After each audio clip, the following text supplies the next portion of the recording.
So this is what he said.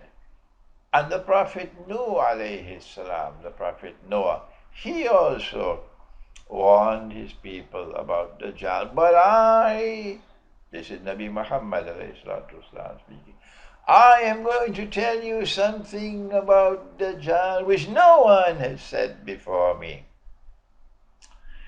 So Allah saved the best for the last. Or perhaps He saved that which was most crucially important of all. He saved it for the last prophet. What is it? I'm going to tell you something no one ever said before me. He said, Dajjal sees with one eye. He's blind in the right eye. It looks like a bulging grape. But your Lord, Allah, is not one-eyed. Between his eyes, on his forehead, is written the word disbeliever, Kafir. And every mu'min, meaning someone who has faith, and we Muslims, we don't have a monopoly on faith, okay? There's faith outside of our community as well. And every mu'min, whoever has faith, would be able to read the word Dajjal, whether he is katib, that is literate, or ghayru katib, that is illiterate, whether he can read and write or whether he cannot read and write, he'll still be able to read the word Kafir. Here is our introduction to epistemology and to those first two chapters of Iqbal's book. When you are confronted with this data, this information, you have to decide, is this an ayah muhkama or is it an ayah mutashabiha?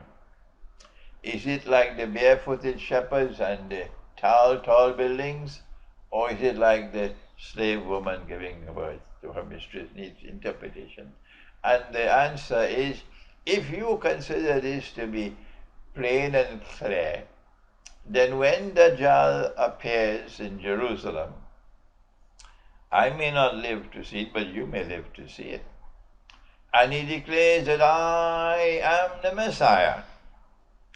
And you look on his face and you see that he has two eyes, he's seeing with two eyes. Guess what you do? Shall I tell you? Huh? You say, no, he can't be Dajjal because he's seeing with two eyes. And the Prophet said, Dajjal sees with one eye. That is the problem we have with your bogus methodology. Yes, you are schoolboys. You're schoolboys with this methodology of yours. Even young people now listening to me can understand that this is not ayah muhkama. This is ayah mutashabiha. That when the Prophet said, alayhi salatu wasalam, that Dajjal sees with the left eye symbolizes external sight. Did you hear that? And when he said that he is blind in the right eye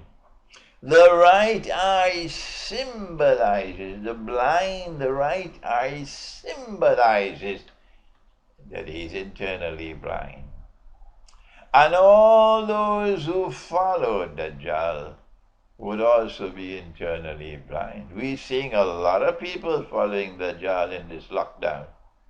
I don't want to get them embarrassed, and I don't want to pick a fight with them. But my listening audience there could be able to see the insight to know who are those who are following Dajjal. It's so funny, who are following Dajjal in this lockdown, okay? Let's not pursue the subject any further. And so the great danger that comes from Dajjal is epistemological. that he not only is internally blind, but he seeks to reduce all of mankind to internal blindness. And that road is called today the road of secularism, the secular state, the secularization of knowledge. Yeah, you go to university, and never, ever, ever in the university are you taught, except in the department of religion, about angels, about the last day, about Allah. No, no, no. Take this out of the curriculum. You are studying knowledge here, and that does not qualify as knowledge. That is secular education. And so we have legions of people now over these last 100 years who are the products of a secular educational system and who are now just like Dajjal. They are internally blind. That is the danger. That is the danger. And if you want to study Islamic eschatology, you cannot do it unless and until you see with two eyes. Two eyes. Now on his forehead is written the word Kafir, indicating that he is the leader who leads people to kufr, to destroy your faith. That's his mission, because it's written on his forehead. It's not that you have to turn on the lights, let's see his forehead. Oh no, I'm not seeing anything written on his forehead. He cannot be Dajjal. That's what those people with the wrong, the bogus methodology, when he stands up in Jerusalem, they say, no, he can't be Dajjal. Why? The man is seeing with two eyes. He can't be Dajjal. Why? Look, nothing written on his forehead. Nothing on his forehead. This is what we have as scholarship today. If you are belonging to that Jamaat and you listen to me, I hope you'll wake up. I hope you'll wake up. That the word Kafir written on the forehead is not to be understood literally. The word Kafir written on the forehead is that he is going to lead you to kufr. There is kufr today. Kufr means disbelief, the destruction of belief. There is kufr today in the political system. There's kufr today in the economic system, in the market, in the monetary system. There's kufr today in the educational system. There's kufr today in the feminist revolution. Kufr is all around us today. And today, from the time you follow Dajjal, you're following him to the road of kufr, and that's going to take you into the hellfire. And now finally, before we end, how is it that the mu'min who has faith, and faith resides in the heart, and you can't have faith in the supermarket? No. He will be able to read Kafir, whether he is literate or illiterate. How come? So we send Abu Jahl, the Kafir, we send him to the eye specialist. Check out his eyes. How come he cannot read Kafir? How come? The word Kafir is written on the forehead, but he cannot read it. And anyone who has faith can read it. So we sent him to the eye specialist. And the report comes back from the eye specialist.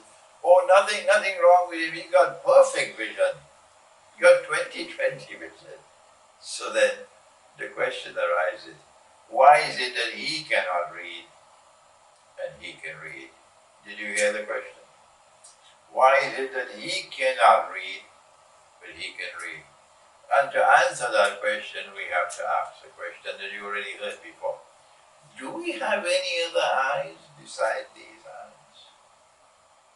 He says no, because he studied at Oxford and Cambridge and Sorbonne and Harvard and Yale. He says no. These are the only eyes we have. But this one says yes. This one says yes, because the Quran says yes. Allah says in Surah Al-Hajj, أَفَلَمْ يَسِيرُوا فِي will they not travel to the earth? Perchance by traveling, the dead heart might come alive. فَتَكُونَ لَهُمْ قُلُوبٌ يَعْقِلُونَ بِهَا. That when the dead heart comes alive, they'll be able to use that heart to pursue knowledge, to acquire knowledge. It's not just the brain, the rational faculty, the heart is also there. فَتَكُونَ لَهُمْ قُلُوبٌ يَعْقِلُونَ بِهَا. But with the heart you'll be able to understand what otherwise could not be understood. أَوْ آذَانٌ يَسْمَعُونَ بِهَا. And now you'll be able to hear what otherwise could not be heard. فَإِنَّهَا لَا تَعْمَى الْأَبْصَارِ. No, no, no, no, no. It's not these eyes which are blind, says Allah. No. وَلَكِنْ تَعْمَى الْقُلُوبَ الَّتِي فِي الصُّدُورِ. What is blind is the heart which is inside the chest. And Allah gives another warning. And with this we end for today. He says, I can't remember now which surah, but if you find it, you can put it for me in the comment section of the YouTube channel. He says, مَنْ كَانَ فِي هَذِهِ أَعْمَى. Whosoever is blind over here, in this world, in this life, فَهُوَ فِي الْآخِرَةِ أَعْمَى. You'll be blind in the next world as well. وَأَضَلَّ السَّبِيلَ. And even more misguided. May Allah protect us, you and I. May Allah protect us from that fate of being blind in this life and blind in the next. Thank you. Wassalamu alaikum wa rahmatullahi.